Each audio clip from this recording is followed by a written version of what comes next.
Hello, good morning dear student welcome to my YouTube channel Afghan classes. Student, आज हम पढ़ने वाले हैं क्लास 10 की साइंस चैप्टर फर्स्ट रासायनिक अभिक्रियाएं एवं समीकरण, जो कि है हमारी केमिस्ट्री की फर्स्ट यूनिट। अब अभिक्रियाएं क्या होती हैं, अभिक्रियाएं कितने प्रकार की होती हैं, कौन सी अभिक्रियाएं रासायनिक होती हैं, कौन सी भौतिक होती हैं, ये हमें कैसे पता चलेगा। तो आइए इसे हम समझते हैं कि सबसे पहले कि अभिक्रियाएं क्या होती हैं। हमारे आसपास बहुत सारे चेंजेस होते रहते हैं, परिवर्तन होते रहते हैं। दैनिक जीवन में भी आपने देखे होंगे, जैसे कि दूध को कुछ देर के लिए बाहर खुला छोड़ दें तो वो क्या हो जाता है, फट जाता है। इसी तरह से दूध का दही बनना, मोमबत्ती का जलना, फलों का पकना, ये सब क्या है, रासायनिक अभिक्रिया है। ठीक है, अब हमें कैसे पता चलेगा कि कौन सी रासायनिक अभिक्रिया है, कौन सी भौतिक अभिक्रिया है। चलिए इसे समझते हैं। तो रासायनिक अभिक्रियाएं क्या होती हैं, किसी भी अभिक्रिया के फलस्वरूप अगर उसकी प्रॉपर्टी चेंज हो रही है, अवस्था में उसके परिवर्तन हो रहा है, या फिर उसका कलर चेंज हो रहा है, या उससे कोई गैस निष्कासित हो रही है, निकल रही है, या फिर उसके टेम्परेचर में परिवर्तन हो रहा है, चेंजेस हो रहा है, तो वो सारे क्या है, आप समझ जाना कि वो क्या है, रासायनिक अभिक्रिया। इसमें सब में क्या हो रही है, रासायनिक अभिक्रिया हो रही है। ठीक है, अब नेक्स्ट आता है रासायनिक समीकरण। अब ये समझिए कि किसी भी अगर समीकरण को हम वाक्य के रूप में लिखेंगे तो वो बहुत लंबा हो जाएगा ना। कोई भी केमिकल रिएक्शन हो रही है, हम उसे वाक्य के रूप में अब लिखेंगे तो बहुत लंबा हो जाए। अब मान लीजिए यहाँ पर एक रिएक्शन लिखी है, magnesium plus oxygen is equal to magnesium oxide. ठीक है, तो इसका क्या मतलब है कि मैग्नीशियम की ऑक्सीजन की प्रेजेंस में जब रिएक्शन कराई गई तो उससे हमें क्या प्राप्त हुआ, मैग्नीशियम ऑक्साइड। ठीक है, तो इसे वाक्य के रूप में तो कितना लंबा हो जाएगा ना लिखना, इसीलिए इसे संक्षिप्त रूप में लिखा जाता है शब्द समीकरण में। ठीक है, तो ये क्या होता है, इसका सबसे सरलतम रूप होता है। अब इसमें ये समझिए, ये लिखा है ना यहाँ पर अभिकारक, इधर लिखा है उत्पाद। अब ये अभिकारक और उत्पाद क्या होते हैं, अब इसे समझिए जरा। जो भी तत्व अभिक्रिया में भाग लेते हैं, जो भी तत्व, क्या कहा मैंने, जो भी तत्व अभिक्रिया में भाग लेते हैं वो क्या कहलाते हैं, अभिकारक। ठीक है, और इन अभिकारकों से मिलकर जो नया प्रोडक्ट, ये नया उत्पाद बनता है, इसे क्या कहते हैं, उत्पाद। क्या कहा मैंने, किसी भी रासायनिक अभिक्रिया में जो तत्व भाग लेते हैं वो क्या कहलाते हैं, अभिकारक, और उससे जो हमें प्राप्त होता है वो क्या होता है, हमारा उत्पाद। ठीक है, अब देखिए इधर मैग्नीशियम की और ऑक्सीजन, ये क्या हो गए हमारे अभिकारक, क्योंकि ये अभिक्रिया में भाग ले रहे हैं, और मैग्नीशियम ऑक्साइड हमें इससे प्राप्त हुआ, तो ये क्या हुआ, हमारा उत्पाद हुआ। ठीक है, अब बात आती है कि रासायनिक समीकरण को लिखा कैसे जाता है। ठीक है, अब देखिए इसे लिखा कैसे जाता है। उधर हमने क्या पढ़ा था, अभी रासायनिक समीकरण में हमने उसका शब्द रूप पढ़ा था। अब इसका केमिकल रूप कैसे लिखेंगे, प्रतीक में। मैग्नीशियम का प्रतीक क्या होता है, Mg होता है ना, मैग्नीशियम का प्रतीक क्या होता है, Mg। तो हमने यहाँ पर क्या देखा, Mg लिख दिया। फिर उसके बाद प्लस का साइन लगाया, क्योंकि अभिक्रिया किसके साथ हो रही है, ऑक्सीजन का सिंबल क्या होता है, O2। फिर इससे हमें क्या चीज प्राप्त हुई, हमारा उत्पाद क्या बना, मैग्नीशियम ऑक्साइड, MgO। ठीक है, तो इसमें आप एक चीज ध्यान रखेंगे कि जो ये वाला O है, मैग्नीशियम के बराबर वाला जो O है, उसे आप कैपिटल लेटर में लिखेंगे। ठीक है, उसे आप किस में लिखेंगे, कैपिटल लेटर में लिखेंगे। तो रासायनिक समीकरण कैसे लिखी जाती हैं, उनके प्रतीक के अनुसार। अब नेक्स्ट पॉइंट क्या आता है हमारा, रासायनिक अभिक्रिया को संतुलित करना। कैसे संतुलित करते हैं, मतलब कैसे बैलेंस करेंगे इक्वेशन को, हमें कैसे पता चलेगा कि कोई इक्वेशन बैलेंस है या नहीं है। बहुत ध्यान से समझिएगा, क्योंकि ये एग्जाम में ज़रूर आता है।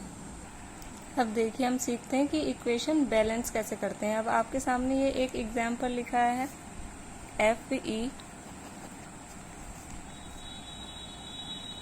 Fe plus H2O, Fe plus H2O, फिर इससे क्या बना, Fe3O4 प्लस H2। अब हमें कैसे पता चलेगा कि ये इक्वेशन बैलेंस है या नहीं है। तो चलिए इसे करते हैं। बैलेंस करने के लिए क्या करना होता है हमें कि जितने एलिमेंट या तत्व उनकी परमाणुओं की संख्या जितनी इधर है, एरो के इस साइड है, जितनी परमाणुओं की संख्या इधर है उतनी ही एरो के इस साइड होनी चाहिए। ठीक है, तो अब इधर देखिए आयरन कितने हैं यहाँ पर 1 आयरन है और यहाँ पर कितने आयरन है 3। तो हमें इसे बैलेंस करने के लिए क्या करना पड़ेगा। अब देखिए इधर बैलेंस करने के लिए हमें क्या करना पड़ेगा, इधर आयरन की परमाणु संख्या कितनी है 1 और इधर कितनी है 3। तो इधर हमें बैलेंस, इधर भी तो 3 करने पड़ेंगे ना। हमने क्या पढ़ा कि केमिकल रिएक्शन में संतुलित या उसको बैलेंस करने के लिए परमाणुओं की संख्या जितनी एरो के इस साइड होगी इतनी ही इधर होनी चाहिए, मतलब दोनों साइड इक्वल होनी चाहिए परमाणुओं की संख्या। यहाँ पर कितनी है आयरन की संख्या 1 और इधर कितनी है 3। तो इसे बैलेंस करने के लिए हम क्या करेंगे, इसके आगे 3 लगा देंगे। अब हमारा आयरन बैलेंस हो गया। अब देखिए इधर आयरन कितने हैं 3 और इधर कितने हैं 3, बैलेंस हो गया। अब उसके बाद हमारा आता है H2। H कितने हैं यहाँ पर 2 और यहाँ पर कितने हैं 2, लेकिन यहाँ पर O देखिए यहाँ पर कितने हैं 1 और यहाँ पर कितने हैं 4। अब हमें इसे 4 करने के लिए क्या करना पड़ेगा, इसके आगे 4 लगाना पड़ेगा ना। तो जब हमारे आयरन बैलेंस हो जाएंगे, जब हमारे ऑक्सीजन बैलेंस हो जाएंगे, है ना, 4 मॉलिक्यूल हो गए ना 4। लेकिन अब क्या हुआ, हमारा H2 हमारे पास कितने हो गए, कितने हो गए। अब हमारा ऑक्सीजन तो यहाँ पर बैलेंस हो गया, लेकिन अब हमारे पास ऑक्सीजन कितने, हाइड्रोजन कितने हो गए 4 + 2 = 6। तो 6 हमारे पास क्या हो गए, हाइड्रोजन हो गए। और यहाँ पर हमारे पास ओनली कितने हाइड्रोजन है 2। तो उसे बैलेंस करने के लिए हमें क्या करना पड़ेगा, इसके आगे 4 लगाना पड़ेगा, 4 + 2। तो हमारे पास अब देखिए इक्वेशन बैलेंस हुई। आयरन कितने हमारे पास 3, यहाँ पर भी कितने 3। हाइड्रोजन कितने हैं हमारे पास 4 और 2 6 और यहाँ पर भी कितने हैं 4 और 2 6। अब हमारे पास ऑक्सीजन कितने हैं 4 और इस साइड भी कितने हैं 4। तो ये हमारी इक्वेशन बैलेंस हो गई। चलिए और एग्जाम्पल से अच्छी तरह समझते हैं कि आपकी बुक के क्वेश्चन मैं ये एक्सरसाइज में जो क्वेश्चन आए वो सॉल्व करवाती हूँ। पहला क्वेश्चन है इसमें कि वायु में जलाने से पहले मैग्नीशियम रिबन को साफ क्यों किया जाता है। तो वायु में जलाने से पहले मैग्नीशियम रिबन को साफ इसलिए किया जाता है ताकि हम क्या कर सकें, शुद्ध रूप प्राप्त कर सकें। अभी आपने देखा था कि हमने मैग्नीशियम की रिएक्शन कराई थी तो हमें क्या मिला था, ऑक्सीजन के साथ कराई थी तो क्या मिला था हमें, मैग्नीशियम ऑक्साइड। ठीक है, अच्छा एक क्वेश्चन का आंसर बताइए। जब आग जलाने में ऑक्सीजन सहायक होती है, हेल्पफुल होती है, तो आग बुझाने में कौन सी गैस हेल्पफुल होती है, कमेंट्स में मुझे बताइएगा आंसर। ठीक है, अब नीचे अभी हमने रासायनिक अभिक्रिया को बैलेंस करना सीखा था ना। अब ये देखिए इसका यहाँ पर शब्द रूप लिखा हुआ है। अब हम इसको बैलेंस करते हैं कि इनको कैसे करना है। जिन बच्चों को समझ में नहीं आए ध्यान से समझिएगा, बोर्ड में ही ज़रूर आती है इक्वेशन। अब देखिए इसमें लिखा है कि हाइड्रोजन की अभिक्रिया क्लोरीन के साथ कराने पर हाइड्रोजन क्लोराइड बनता है। अब इसमें हाइड्रोजन और क्लोरीन क्या है, हमारे अभिकारक है ना, और हाइड्रोजन क्लोराइड क्या है, हमारा उत्पाद। हमने पढ़ा था कि जो अभिक्रिया में भाग लेते हैं वो क्या होते हैं, अभिकारक, और जो हमें नया प्रोडक्ट प्राप्त होता है वो क्या होता है, हमारा उत्पाद। तो इसमें हाइड्रोजन और क्लोरीन क्या हो गए, हमारे अभिकारक, और हाइड्रोजन क्लोराइड क्या हो गए, उत्पाद।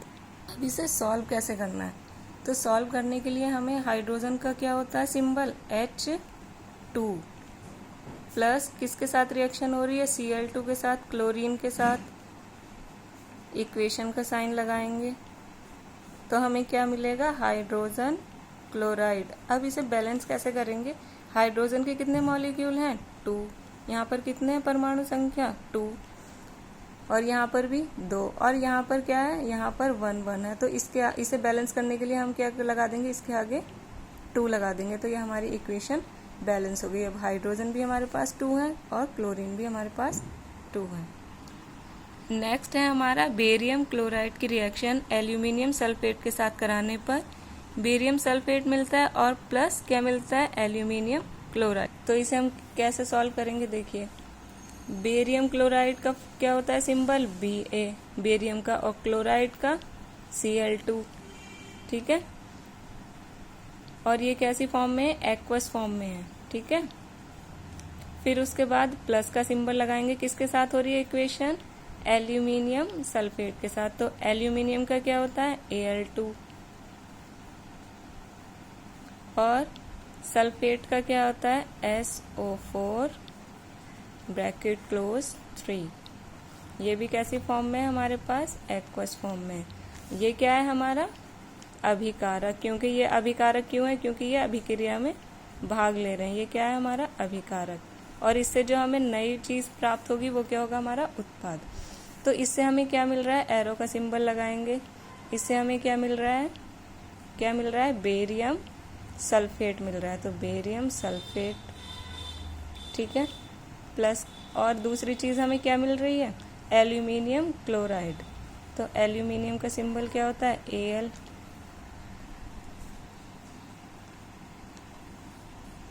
और Cl3। अब हम इसे देखते हैं कि हमारी इक्वेशन बैलेंस है या नहीं बैलेंस है, ठीक है। अब देखिए इधर कितना है, बेरियम का 1, और इधर कितना है 1, ठीक है। SO4 कितना है हमारे पास, यहाँ पर कितना है 1, और यहाँ पर कितना है 3। तो इसे बैलेंस करने के लिए हम क्या करेंगे, इसके आगे 3 लगा देंगे।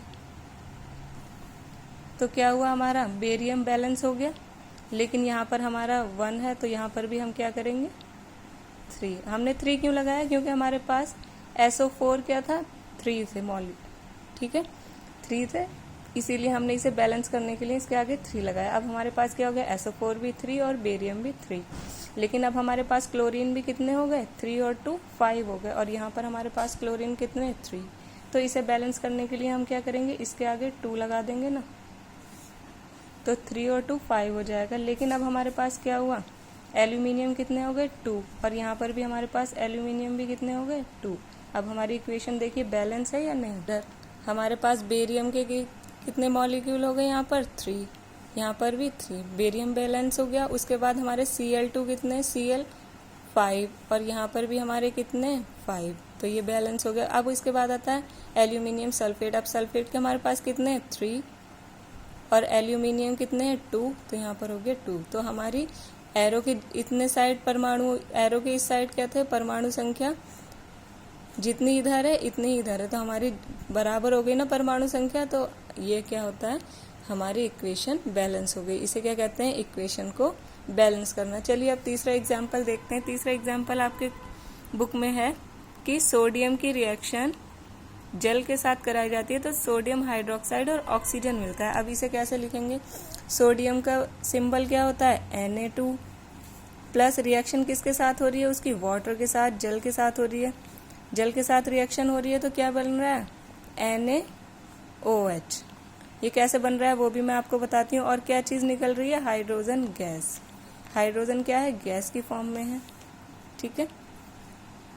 अब यहाँ पर देखिए मॉलिक्यूल कितने हैं सोडियम के, 2, तो इसके आगे क्या करना पड़ेगा, हमें 2 लगाना पड़ेगा ना, तो 2 लगा दिया। अब क्या हुआ, सोडियम के बैलेंस हो गए ना 2, लेकिन अब क्या हुआ, यहाँ पर 2 किसके हो गए, ऑक्सीजन भी 2 हो गए और H भी 2 हो गए, ठीक है। तो इसे बैलेंस करने के लिए हम क्या करेंगे, H2 हमारा बैलेंस है या नहीं है, बताओ, नहीं है ना, बैलेंस है या नहीं है, नहीं है ना। ये यहाँ पर भी 2 है ना O, तो इसे बैलेंस करने के लिए हम क्या करेंगे, यहाँ पर 2 लगा देंगे। तो इससे क्या हो जाएगा, हमारा ऑक्सीजन 2 हो गए ना, लेकिन क्या हुआ, हाइड्रोजन हमारे पास कितने हो गए 4।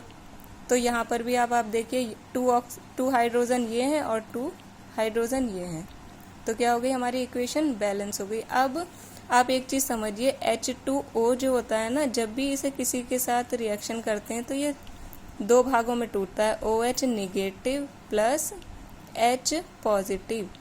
OH को क्या बोलते हैं, जिस किसी के भी साथ भी जुड़ेगा ना ये, तो उस हाइड्रोक्साइड बना लेगा उसके साथ। अब मान लीजिए कि यहाँ पर सोडियम के साथ जुड़ा है, तो सोडियम के साथ हाइड्रोक्साइड जुड़ गया तो क्या हो गया, सोडियम हाइड्रोक्साइड। मान लीजिए ये पोटेशियम के साथ रिएक्शन करता है तो पोटेशियम हाइड्रोक्साइड बना लेता है ना। तो जिसके साथ भी ये OH जुड़ता है तो ये क्या होता है, हाइड्रोक्साइड। सोडियम के साथ जुड़ के क्या बना लिया इसने, सोडियम हाइड्रोक्साइड। अब इधर देखिए हमारी इक्वेशन बैलेंस है ये, Na2, Na के 2 मॉलिक्यूल हैं, इधर भी 2 है। हाइड्रोजन के कितने हैं, 2 और 2 4। अब इधर देखिए 2 ये हो गए, क्योंकि इसके आगे 2 है, 2 ये हो गए और 2 ये हो गए, 4 हो गए ना। अब हमारे पास क्या बचा, O हमारा बैलेंस है, O कितने हमारे पास 2 और यहाँ पर भी कितने 2। तो ये हमारी क्या हो गई, इक्वेशन बैलेंस हो गई। ठीक है, अगर आपको एक बार में समझ में नहीं आती है तो आप वीडियो को दोबारा देखिए, समझिए। अगर तभी भी समझ में नहीं आती है तो आप मुझे कमेंट में लिखिए। Okay, have a nice day. अगर वीडियो आपको अच्छी लगी हो तो वीडियो को लाइक कर दीजिए और सब्सक्राइब कर लीजिए। बाय।